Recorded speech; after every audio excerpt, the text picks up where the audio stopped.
Hello students, this is lecture number 9.4 biomolecules. तो इसमें जो हेडिंग है that is properties of fructose. Fructose की क्या क्या प्रॉपर्टीज़ हो सकती है। तो first one is anhydrous. Anhydrous का मतलब होता है अब्सेंस ऑफ वाटर। एनहाइड्रस मतलब अगर हमने इससे वाटर निकाल दिया, तो अगर ग्लूकोज से वाटर को निकाला है तो ये कलरलेस हो जाएगा, क्रिस्टलाइन कंपाउंड है, मेल्टिंग पॉइंट 102 डिग्री सेल्सियस है, सॉलेबल इन वाटर है, insoluble in benzene and ether. Logic क्या है, वाटर के साथ ये हाइड्रोजन बॉन्डिंग बना सकता है। उसके बाद है कि less soluble in water than glucose. Glucose ज़्यादा सॉलेबल होता है इसके कंपैरिजन में, यानी कि जो ग्लूकोज है, ग्लूकोज की कैपेसिटी ज़्यादा है वाटर में डिजोल्व होने की as compare to fructose. Sweetest यानी सबसे ज़्यादा मीठा होता है, ये जितने भी शुगर होते हैं उसमें सबसे ज़्यादा मीठा होता है। सॉल्यूशन इसका लिवो रोटेटरी होता है और ये म्यूटा रोटेशन को शो करता है। रीज़न क्या है इसका कि जो एग्जिस्ट करता है ये जनरली अल्फा और बीटा फॉर्म में, जो आपस में इंटर कन्वर्ट हो सकते हैं। अल्फा और बीटा फॉर्म आपस में इंटर कन्वर्टेबल होते हैं। नेक्स्ट वन होता है रिड्यूसिंग शुगर होता है। मैंने आपको बताया था अगर ओपन चेन होगा तो इसके पास क्या होता है, कीटोनिक ग्रुप होता है फ्री, और अगर साइक्लिक होता है तो उसमें होता है हेमी कैटल। आपको हेमी कैटल की कंडीशन बताई थी, क्या होती है कि जो सी होता है उसके पास क्या होना चाहिए, OH होना चाहिए, 2 ईथर ग्रुप लगे होने चाहिए, 2 R ग्रुप होने चाहिए और 1 ईथर ग्रुप होना चाहिए। तो देखो क्या होगा, जैसे एक OH ग्रुप, 2 R ग्रुप यानी एल्काइल ग्रुप और 1 ईथर ग्रुप होना चाहिए। अब एक बार हम चेक करते हैं इसके स्ट्रक्चर को। देखो ये फ्रुक्टोज का स्ट्रक्चर है। इसमें क्या है, देखो एक C ये लगा हुआ है, एक यहाँ से देखो एक C ये लगा हुआ है, एक OH लगा हुआ है, एक यहाँ पे ईथर ग्रुप लगा यानी O ग्रुप लगा हुआ है। तो इसका मतलब हुआ कि इसमें हेमी कैटल ग्रुप है, और हेमी कैटल ग्रुप होने की वजह से ये रिड्यूसिंग करैक्टर को शो करेगा। इसमें नेक्स्ट टॉपिक है डाइसैकराइड। डाई का मतलब होता है 2। जैसे हम कार्बोहाइड्रेट को क्या करेंगे, हाइड्रोलाइसिस करते हैं यानी वाटर में डिजोल्व करेंगे, तो वी गिव्स 2 सेम और different types of monosaccharide unit. 2 same या डिफरेंट टाइप के मोनोसैकराइड यूनिट हमें मिलेंगे, तो दिस इज कॉल्ड डाइसैकराइड। इन सब का फॉर्मूला होता है C12H22O11। ये हम पहले डिस्कस कर चुके हैं। तो इसके जो इम्पोर्टेंट मेंबर है जिसमें हम डिस्कस करेंगे, sucrose, maltose and lactose. Sucrose, maltose and lactose. क्योंकि डाइसैकराइड जो होता है उसमें 2 मोनोमर यूनिट होते हैं। जो मोनोसैकराइड यूनिट होते हैं वो आपस में कंबाइंड होते हैं, लिंक होते हैं एक बॉन्ड के थ्रू। इस बॉन्ड को हम कहते हैं यहाँ पे ग्लाइकोसाइडिक लिंकेज। Glycosidic linkage. तो ग्लाइकोसाइडिक लिंकेज होता क्या है कि एक ऑक्साइड लिंकेज होता है ना, ऑक्सीजन के थ्रू ये कंबाइंड होते हैं, through which 2 monosaccharide unit are linked. 2 जो मोनोसैकराइड यूनिट होते हैं वो आपस में लिंक होते हैं by the removal of water molecules, और इससे जो वाटर मॉलिक्यूल है वो रिमूव हो जाता है और 2 मोनोसैकराइड यूनिट आपस में क्या होते हैं, कंबाइंड होते हैं। This is called glycosidic linkage. Example ये है, जैसे सपोज करो एक ग्लूकोज ये है यानी एक मोनोसैकराइड यूनिट ये है और सेकंड ये है, तो जहाँ पे क्या होगा, OH OH होगा, ये आपस में कंबाइंड होंगे, तो यहाँ से वाटर मॉलिक्यूल रिलीज हो जाएगा। H यहाँ से, OH यहाँ से, यानी H2O रिलीज हो गया। तो ये ऑक्सीजन बॉन्ड के थ्रू, ये ऑक्साइड के थ्रू क्या होंगे, 2 मोनोसैकराइड यूनिट आपस में कंबाइंड हो जाते हैं। This linkage is called glycosidic linkage. तो at least one of the 2 monosaccharide unit must use its mono anomeric hydroxyl group. Anomeric का मतलब जो एनोमेरिक कार्बन होता है, एनोमेरिक कार्बन में जो OH ग्रुप लगा होता है उसे कहते हैं एनोमेरिक हाइड्रोक्साइल ग्रुप। वो कम से कम वो कंट्रीब्यूशन में पार्टिसिपेट करेगा, दोनों में से कोई एक ग्रुप, जिसकी वजह से ग्लाइकोसाइडिक लिंकेज फॉर्म्ड होता है। फॉर एग्जाम्पल ये 1 पोजीशन वाला है तो ये आपका एनोमेरिक कार्बन है और इसमें जो OH है ये हो गया एनोमेरिक हाइड्रोक्साइल ग्रुप। तो ये 1 वाला या 2 वाला है जो ये अगर OH में कम से कम एक जरूर होना चाहिए। अगर ग्लाइकोसाइडिक लिंकेज अगर बनाएंगे तो उसमें जो एनोमेरिक कार्बन है उसका एक OH ग्रुप जरूर पार्टिसिपेट लेना चाहिए। ऐसा नहीं कि दोनों के दोनों आपने अलग अलग रख दिए 4 वाले या डिफरेंट वाले, तो वो पॉसिबल नहीं है। उनमें से दोनों ग्रुप में से एक कम से कम एनोमेरिक हाइड्रोक्साइल ग्रुप होना चाहिए, यानी एनोमेरिक कार्बन के साथ OH अटैच होना चाहिए। तो फर्स्ट जो डाइसैकराइड है दैट इज सुक्रोज। सुक्रोज क्या होता है कि जो हाइड्रोलाइसिस, अगर हम सुक्रोज का हाइड्रोलाइसिस करते हैं in presence of acid HCl या H2SO4, अगर हमने कोई डाइल्यूट एसिड लिया है, ये डाइल्यूट एसिड है जैसे HCl हो गया, HCl या H2SO4 ले लिया हमने, H2SO4 डाइल्यूट का, तो एसिड की प्रेजेंस में या फिर इन्वर्टेज एंजाइम की प्रेजेंस में जो सुक्रोज होता है वो क्या होता है, डिवाइड हो जाता है और gives 2 type of monosaccharide. First is alpha glucose and second one is beta fructose. Alpha glucose और बीटा फ्रक्टोज, यानी जो सुक्रोज होता है वो अल्फा ग्लूकोज और बीटा फ्रक्टोज से मिलके बनता है। और अभी आपको बताया था फ्रक्टोज लीवो रोटेटरी होता है इसीलिए इसमें माइनस साइन है, और ग्लूकोज होता है डेक्स्ट्रो रोटेटरी इसलिए इसका प्लस साइन है। अब जो सुक्रोज होता है उसका ऑप्टिकल रोटेशन होता है जो दैट इज 66.5 डिग्री, यानी जो सुक्रोज होता है ये भी डी फॉर्म होता है डेक्स्ट्रो रोटेटरी, और जो ग्लूकोज होता है ये भी प्लस में होता है प्लस 52.7 डिग्री। तो ये भी प्लस में होता है और ये दोनों प्लस में होते हैं, यानी दोनों डी फॉर्म में होते हैं।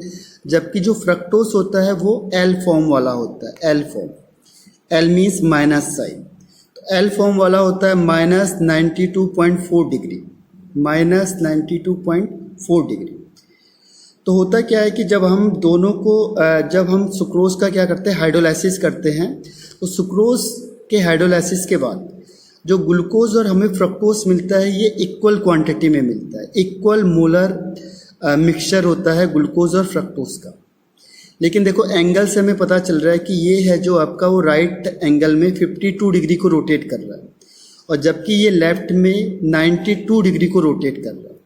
तो क्योंकि फ्रक्टोज की जो वैल्यू है वो ज़्यादा है, इसीलिए जो ये मिक्सचर बनता है फाइनली, ये मिक्सचर बनेगा, ये बनता है एल फॉर्म का। ये ध्यान रखना, जब ये पूरा मिक्सचर बनेगा तो ये एल फॉर्म का मिक्सचर बन जाता है। पहले जो फ्रक्टोज सुक्रोज था ये था डी फॉर्म, सुक्रोज था डी फॉर्म का, और फिर ये डी फॉर्म से कन्वर्ट हो जाता है और ये एल फॉर्म जो मिक्सचर है हमें एल फॉर्म का मिलता है। तो इसीलिए इस प्रोसेस को हम कहते हैं इन्वर्जन ऑफ शुगर, कि जो सॉल्यूशन था आपका पहले डी फॉर्म में था और फाइनली ये एल फॉर्म में कन्वर्ट हो गया। This conversion is called inversion of sugar. इस प्रोसेस को हम कहते हैं inversion of sugar. Inversion means क्या होता है, जो डी फॉर्म सुक्रोज होता है वो finally L form of mixture में चेंज हो जाता है, यानी डी से कॉन्फ़िगरेशन एल में चेंज हो गया, यानी इन्वर्ट हो गया। इसीलिए हम इसे कहते हैं इन्वर्जन ऑफ शुगर। तो रीजन सेम है, रीजन की जो लीवो रोटेटरी होता है फ्रक्टोज का ये 92.4 डिग्री है, तो ये ज़्यादा होता है as compare to dextro rotatory of glucose. जो ग्लूकोज प्लेन पोलराइज लाइट को रोटेट करेगा वो करेगा 52.7 डिग्री में, और जो फ्रक्टोज लेफ्ट हैंड साइड में रोटेट करता है वो करता है 92.4 में। तो फ्रक्टोज की वैल्यू क्या होती है, ज़्यादा है, इसीलिए जो मिक्सचर है आपका फाइनली वो एल फॉर्म यानी लीवो रोटेटरी हो जाता है। तो अगर जो पूरा मिक्सचर है लीवो रोटेटरी हो जाएगा तो इस पूरे मिक्सचर को हम कहते हैं इन्वर्ट शुगर। जो प्रोडक्ट या जो मिक्सचर बना ये इक्विलिब्रियम मिक्सचर कहते हैं इसको, तो it is called invert sugar. और यहाँ पे जो हम एंजाइम यूज़ करते हैं वो करते हैं इन्वर्टेज। इन्वर्जन ऑफ शुगर से इसका नाम रख दिया उन्होंने इन्वर्टेज। एंजाइम का नाम है इन्वर्टेज और इस शुगर का नाम है या इस मिक्सचर का नाम है इन्वर्ट शुगर। तो हम इन्वर्जन ऑफ शुगर को दूसरी लैंग्वेज में कह सकते हैं कि जब हम क्या करते हैं, the process of hydrolysis of sugar, यानी जब हमने शुगर का हाइड्रोलाइसिस किया तो हमें क्या मिलेगा, ग्लूकोज और फ्रक्टोज। तो जो शुगर है डी फॉर्म है वो एल फॉर्म में चेंज हो जाएगा। तो इन शॉर्ट में वी कैन से दैट जो प्रोसेस होती है हाइड्रोलाइसिस ऑफ शुगर की, हम उसे कहेंगे इन्वर्जन ऑफ शुगर। अब शुगर का जो हॉवर्थ स्ट्रक्चर है वो कैसे बनता है, शुगर या सुक्रोज का Howarth structure C1 of alpha glucose, ये C1 पोजीशन है, C1 of alpha glucose combined होंगे C2 of beta glucose O fructose, ये C2 है, 1 ये है, तो C2 ऑफ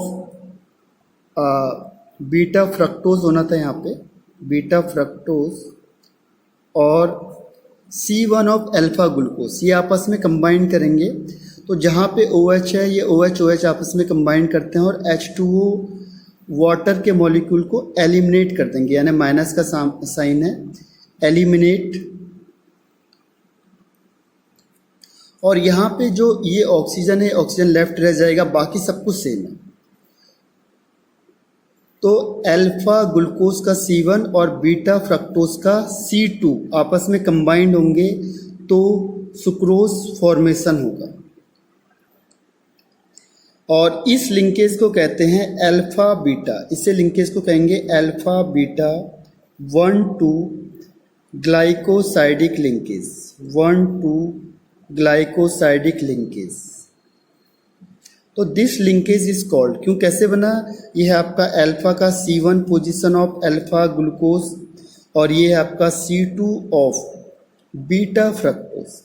तो C1 1 2 मीन्स 1 और 2, जो यहाँ पे लिखा होगा 1 2 अल्फा बीटा, तो 1 2 अल्फा बीटा ग्लाइकोसाइडिक लिंकेज, इसका पूरा नाम है।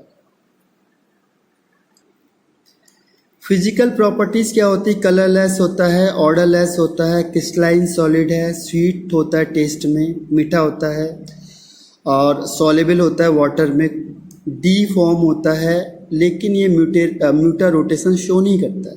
रीज़न क्या है, क्योंकि इसके पास कोई भी एनोमेरिक या रिड्यूसिंग एनोमेरिक जो ग्रुप होना चाहिए वो नहीं होता है, फ्री यानी नॉन रिड्यूसिंग शुगर है, इसको ध्यान रखना, this is non reducing sugar, non reducing sugar.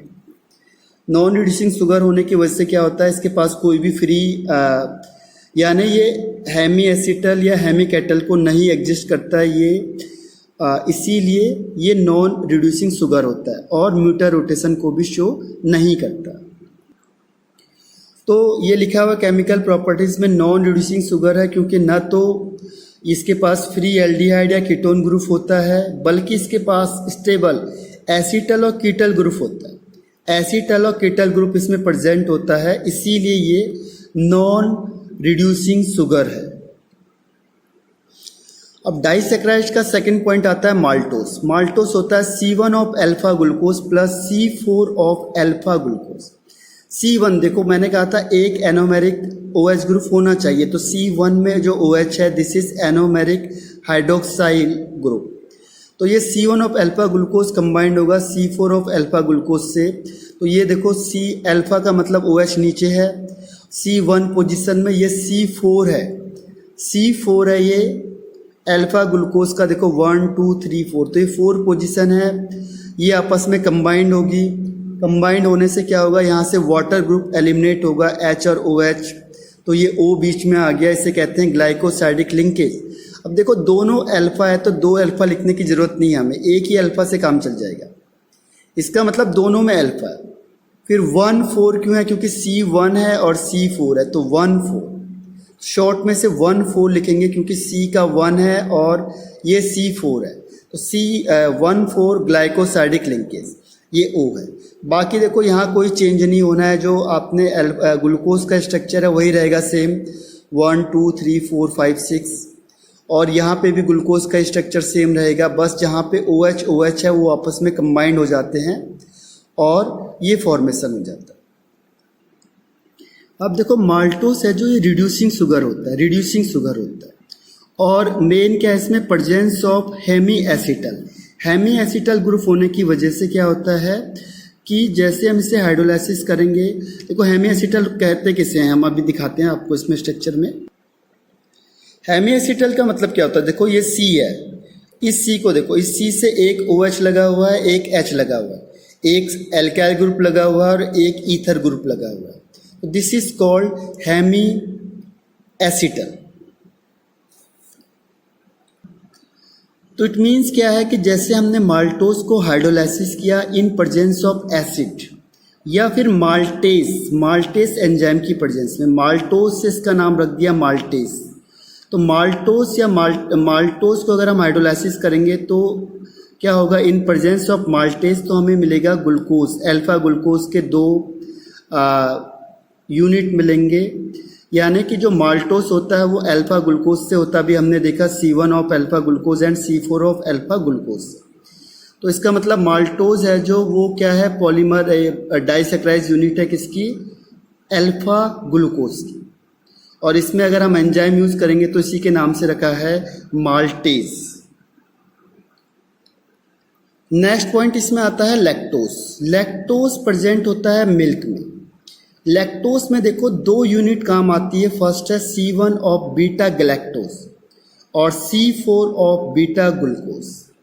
तो जो ग्लैक्टोज होता है, ग्लैक्टोज को देखो ध्यान से, तो ग्लैक्टोज में क्या होगा, जो ग्लूकोज की फॉर्मेशन होती है सेम होता है, बस जो 4 पोजीशन है वो चेंज हो जाती है। ध्यान रखना, ग्लैक्टोज में जो क्या होता है C4 पोजीशन है वो चेंज हो जाएगी। जो ग्लूकोज होता है उसमें OH नीचे होता है C4 में और ग्लैक्टोज में ऊपर हो जाएगा। बाकी पूरा का पूरा स्ट्रक्चर है जो ग्लूकोज से मैच करता है। तो ये C1 ऑफ बीटा ग्लैक्टोज और C4 ऑफ बीटा ग्लूकोज आपस में कंबाइंड होंगे। देखो जैसे हमने ग्लूकोज बनाया था, ग्लूकोज में क्या है, देखो यहाँ से आप स्टार्ट करोगे, ध्यान से देखना। ग्लूकोज की जो स्ट्रक्चर होती, कंडीशन क्या है, ये आपने बनाया ग्लूकोज को, तो ग्लूकोज में क्या होगा, देखो 1 पोजीशन में अगर आपने OH को नीचे रखा है तो ये अल्फा, अगर 1 में OH ऊपर हो गया तो बीटा, सेकंड में OH नीचे होता है, तीसरे में OH ऊपर होता है, चौथे में OH नीचे होता है, पांचवा ये है और 6 ये चले जाता है CH2OH। तो ये आपका हो गया ग्लूकोज। अब ग्लैक्टोज में क्या होता है, एक चेंज कर देते हैं, यहाँ से जो C4 पोजीशन है इसमें इस OH को ऊपर ले जाओ और H को नीचे ले आओ, बस यहाँ फ्लिपिंग कर दो। अगर C4 में आपने चेंज कर दिया, यही आपका क्या होगा, ग्लैक्टोज हो जाएगा। और कौन सा ग्लैक्टोज, ये देखो OH नीचे है तो अल्फा ग्लैक्टोज। अगर मैंने कहा बीटा ग्लैक्टोज तो क्या करो, यहाँ से OH को ऊपर ले जाओ, तो this is called beta galactose. थोड़ा सा अगर हमने कोई भी चेंज करेंगे तो अलग अलग मोनोमर यूनिट हमें ऑब्टेन्ड होगी।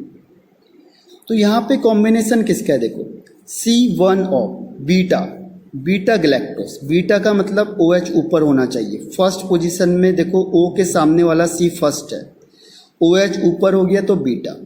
अब यहाँ देखो सेकंड में OH नीचे होता है, थर्ड में OH ऊपर होता है, ग्लैक्टोज हो गया तो OH ऊपर हो गया 4 में भी, और ये 5th हो गया और यहाँ पे 6 हो गया।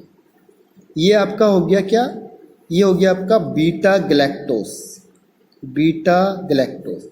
और हम इसे ऐड करेंगे किसमें, C4 ऑफ बीटा ग्लूकोज। अब देखो C4 का मतलब क्या हुआ कि ये 1 2 3 और 4 पोजीशन इसके सामने होनी चाहिए। यहाँ पे ग्लूकोज में OH नीचे होगा, थर्ड का OH ऊपर होता है, सेकंड में OH नीचे होता है, और बीटा है तो फर्स्ट में OH ऊपर होगा और बाकी सेम है ये 6। अब कॉम्बिनेशन क्या होगा, देखो OH आपस में कंबाइंड होंगे, यहाँ से H2O रिलीज होगा और यहाँ पे ऑक्सीजन आ जाएगा। बस OH करके क्या होगा, H2O रिलीज हो जाता है, OH अनस्टेबल होता है और हमेशा एक कार्बन में OH रिलीज हो जाएगा और यहाँ पे क्या होगा, ऑक्सीजन आ जाएगा। तो दिस इज कॉल्ड, अब देखो यहाँ पे क्या हुआ, बीटा, दोनों बीटा है तो बीटा, फिर 1 C1 C4 तो 1 4, और आगे क्या होगा, ग्लाइकोसाइडिक लिंकेज। तो ये आपका हो गया बीटा 1 4 ग्लाइकोसाइडिक लिंकेज, और इस कॉम्बिनेशन को हम कहते हैं लैक्टोज। इसका मतलब क्या हुआ कि अगर हमने लैक्टोज को क्या किया, C12H22O11 को हाइड्रोलाइसिस करेंगे इन प्रेजेंस ऑफ एसिड, या फिर यहाँ पे एक क्या लेंगे, एंजाइम लेते हैं लैक्टेस। लैक्टोज के नाम से यहाँ पे जो एंजाइम यूज़ करते हैं दैट इज़ लैक्टेस। तो हमें क्या मिलेगा, एक देखो फॉर्मूला तो सबका सेम है C6H12O6, लेकिन एक को हम कहेंगे ग्लैक्टोज और दूसरे को हम कहेंगे ग्लूकोज, और दोनों क्या फॉर्म में होने चाहिए, बीटा बीटा फॉर्म में होने चाहिए। तो इस तरीके से जो लैक्टोज होता है combination of beta galactose and beta glucose C1C4, और इसमें अगर हम कोई एंजाइम यूज़ करते हैं तोड़ने के लिए, हाइड्रोलाइसिस करने के लिए, दैट इज लैक्टेस। ये भी रिड्यूसिंग एजेंट होता है। रीज़न क्या है, देखो हेमी एसिटल ग्रुप होता है। चेक करते हैं इसमें हेमी एसिटल है या नहीं है। ये देखो ये कॉम्बिनेशन बना, हेमी एसिटल को यहाँ से चेक करो। देखो एक C के पास OH होना चाहिए, H होना चाहिए, इसके पास C है और यहाँ पे ईथर ग्रुप लगा हुआ है, यानी ये कौन सा आ गया आपका, हेमी एसिटल ग्रुप हो गया। जहाँ पे भी ये कंडीशन आएगी, अब इसको चेक करो, यहाँ नहीं मिलेगा आपको। ये देखो यहाँ क्या है आपके पास, यहाँ H है, यहाँ C है, यहाँ O है, लेकिन यहाँ पे आपके पास OH नहीं है, तो ये हेमी एसिटल नहीं है, आपको और कहीं भी नहीं मिलेगा। तो ये वाला ग्रुप हेमी एसिटल होने की वजह से जो लैक्टोज होता है आपका वो रिड्यूसिंग एजेंट होता है, और इसके साथ साथ ये म्यूटा रोटेशन को भी शो करेगा, म्यूटा रोटेशन को भी इसकी वजह से शो करता है। तो इस तरीके से आपको जो डाइसैकराइड्स है वो कंप्लीट होता है, और ये लेक्चर नंबर 9.4 फिनिश होता है। Thank you.